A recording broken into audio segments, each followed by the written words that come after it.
In the years since I bought my Canon T3i, one aspect of the camera has stayed the same, and another has changed drastically. Now, what stayed the same is the quality. To this very day, when I use this camera, it consistently gives me nothing but good results. And don't just take my word for it, every single photographer or videographer I've talked to about the T3i has had nothing but good things to say about it. Now, that's what stayed the same about the camera. It's still really, really good, but what's changed is the price. When this came out new in 2011, it retailed for $800, but now you can get one used for around $200. Think about that for a second. If you don't already realize why $200 is such an incredible price for this camera, you will at the end of the video.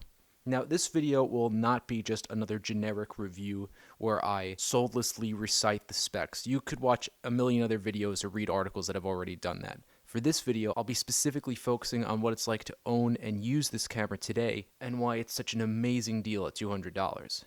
Now let's talk about reliability. How reliable of a camera is a used T3i? Now, to put it simply, it's incredible. I've brought this camera to the Everglades of Florida, to the deserts of Arizona, to the streets of Manhattan, everywhere in between, cold weather, hot weather, indoors, outdoors, and no matter what, no matter where I bring it to, no matter what I've done with it, it has always worked perfectly in consistency without any malfunction or failure to work of any sort in any way, period. And that's not because I've babied the camera. As you could see by the crack in the logo and other scuff marks around the camera, I've used this camera like the tool it is. Now, don't get me wrong, this camera has not been poorly treated, but like I said, it's a tool. I used it as such, and it has continued to work perfectly, no matter what. So if you're buying a used DSLR, particularly a cheap used DSLR, you're obviously going to wonder, well, how well is it going to work? So unless the person you're buying it from literally attempted to destroy theirs, chances are yours will work perfectly fine. Now, I'm sure another thing a lot of people may be wondering about is the resolution. Is 18 megapixels enough for modern photography? Now, personally, I have always been a firm believer that the megapixel count of a camera is one of the most utterly irrelevant and unimportant aspects of it. But just in case you were still concerned about the 18 megapixel resolution, let's just put that into perspective. Let me ask you, do you realize how high of a resolution 18 megapixels is? 18 megapixels is enough to fill up every single pixel of two full 4K TVs and still have well over 100,000 pixels left over.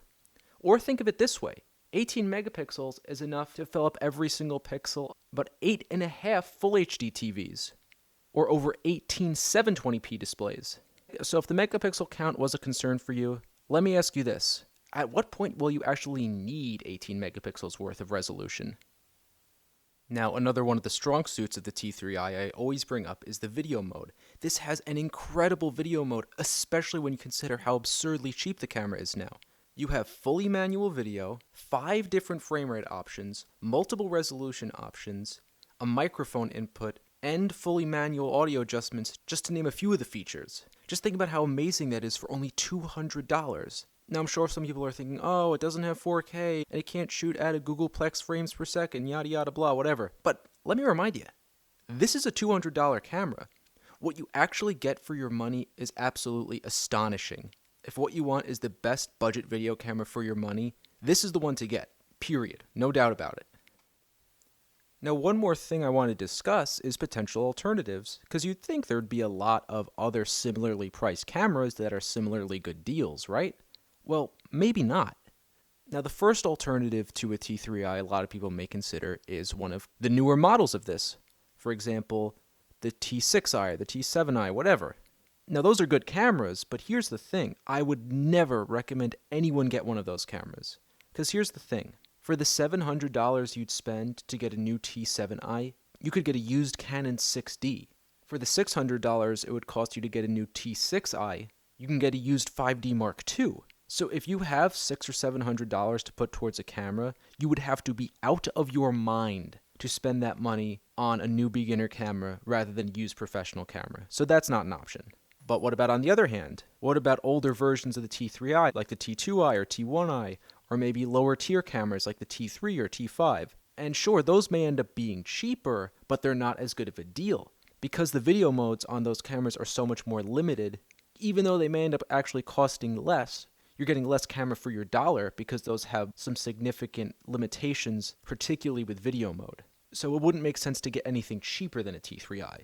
Or what about a slightly newer version of the T3i, like the T4i or T5i? Now, I've used those cameras, and they are objectively better than the T3i, but the few improvements they have over this camera are so slight and insignificant that they are not even slightly worth the extra money they cost. I'll be honest, the closest thing to an actual alternative to the T3i I could think of would be the SL1, which is essentially the same version of this camera, just slightly smaller. And the only reason I still consider the T3i to be a better deal is the SL1 just happens to go for about $25 more expensive at this point. So no matter how you look at it, the T3i is still the deal to go with. So, should you spend your $200 on a used T3i? Now, here's how I see it. If you could bring your budget up to $600 or $700, it's worth it to get a used professional camera. But if your budget can't quite cross the $500 mark, and you're looking for a camera that's going to be great for both photography and videography, there is no better deal than the T3i, period.